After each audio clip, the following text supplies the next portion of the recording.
those that have something against me for the things that I talk about want to find anything they can to try and to make me look like I'm hiding something or I have ulterior motives, and I expect that.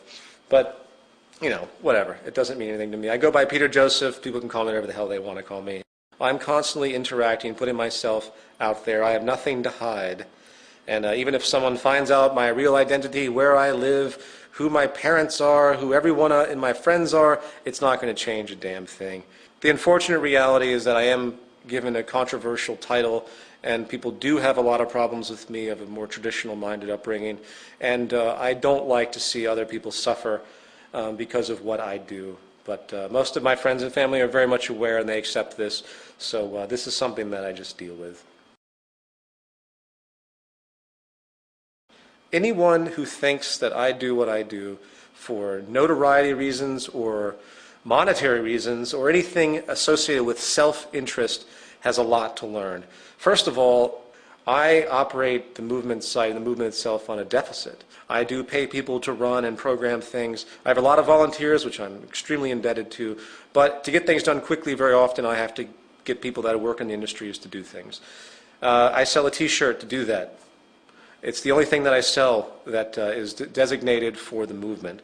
As far as the DVD sales, if people can't respect the fact that I charge $5 for DVDs that could be charged $20 for, that I did spend a great deal of money to make those films, the DVD sales obviously are part of my income. I denote that they're not for profit, meaning that the money does go back into other projects, which it has. I've had to shut down bulk selling, in fact, because people were buying the discs from me in bulk at about $2 a piece and reselling them for $20 on the internet. It's very frustrating. I've hurt myself a lot financially because of all of this. The double standard is quite fascinating to me. You have all these social organizations that take in millions of dollars of money for donations. They sell tons of crap. And suddenly we get attacked because we sell anything because of our interest to, in fact, remove the monetary paradigm entirely. I'm sorry, we have to survive to do something. So just to make it clear, the Zeitgeist movement is predicated on making information free. I put all of my films up for free. I allow downloads of them for free. Anyone wants to help me out by buying a $5 DVD I could charge $20 for easily commercially, that helps, but I don't push it.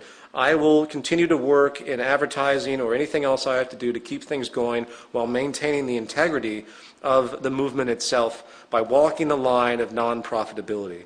The only time that we'll ever ask for donations as the movement is when we have a big project that needs to move forward, and we have no projects like that now. We're in a period of collecting people and streamlining functionality.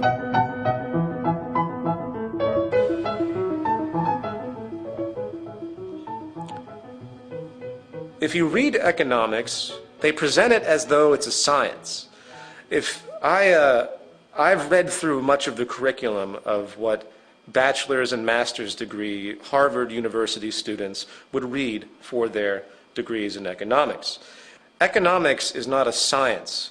It's an invention. It's a contrivance. It's funny, you look at economics books and they have graphs and charts and they make complex novel equations. It's all contrived. It doesn't have any relationship to the natural order of things. It is based upon a folk way of orienting production and distribution, and we've established this massive structure that makes it seem valid. There's really nothing anyone needs to know about economics than the fact that the entire global economic system is based upon people constantly consuming, irregardless of the state of affairs and natural orders of energy, planetary materials, and anything else. It is blind, narrow consumption with absolutely no regard for the environment. We have to recognize that we're all scientists. And we all have to start thinking about things in a scientific manner, which most of us do to a certain extent. Even the most religiously minded individuals use science all the time when they evaluate buying a car, when they evaluate their general life. They use these things constantly. We all do. We're all scientists. That is the discovery, the epiphany that needs to come out. Science is not a cold, heartless thing. It is what has given us everything that comprises our well-being. Now, you can argue philosophy. As far as I'm concerned, any form of philosophy, any form of notions of morality are absolutely meaningless unless they are sprouted from the natural world using what I would consider to be analysis known as the scientific method. I am nothing but bored to tears by philosophical dispositions and verbal hobbies that do absolutely nothing. Religion is a verbal hobby. One of the age-old scams of the establishment is to hand religion to the populace so they feel like there's something positive waiting for them as they suffer because of this perpetual, constant, oligarchical evolution that has emerged since, I believe, the hunter-gatherer society. When we culminated agriculture, we altered everything. We created social stratification. We began to control the environment. Before the Neolithic Revolution, it's been well documented by anthropologists that there was a natural balance to the planet. Population was in balance because we could only do what the earth provided for us naturally. Once we started to control the planet through agriculture, and now through many different means, we began to create disimbalance. We began to create uneven supplies. We began to generate scarcity deliberately for the sake of self-preservation and profit. So as society became more and more imbalanced, as the concept of property emerged, as the great pirates started to travel the oceans, bringing back goods to different continents, to different kingdoms, creating power structures of resources, certain tools were used to control humanity, to keep those that were not deserving the right of life or deserving the fruits. To keep the stratification going, they were given various tools to subdue them. Religion is one of the age-old tools to subdue the masses. Now, by the way, I'm not saying that's where the origin of religion came from. That's a whole different subject if you want to talk about it, because it was covered in the first part of my film. I'm simply talking about the political usage of religion, which carries on to this day. How many times do you hear the President of the United States say, "God bless America"? What an offensive, insulting thing to say to the American people. First of all, it's offensive to every other country in the world. Why would God just bless America? God would bless the planet if we lived in a sane society, if there was a God, of course. Anyway, I won't even go on that tangent. Religion, to me, has two sides. On one side, you have the dogma, the indoctrination. You have resurrections. You have all the fantasy notions that come, that exist in the literary books that are there. On the other side, there's a brilliant philosophical disposition. I happen to love a lot of the things that the Jesus character had stated.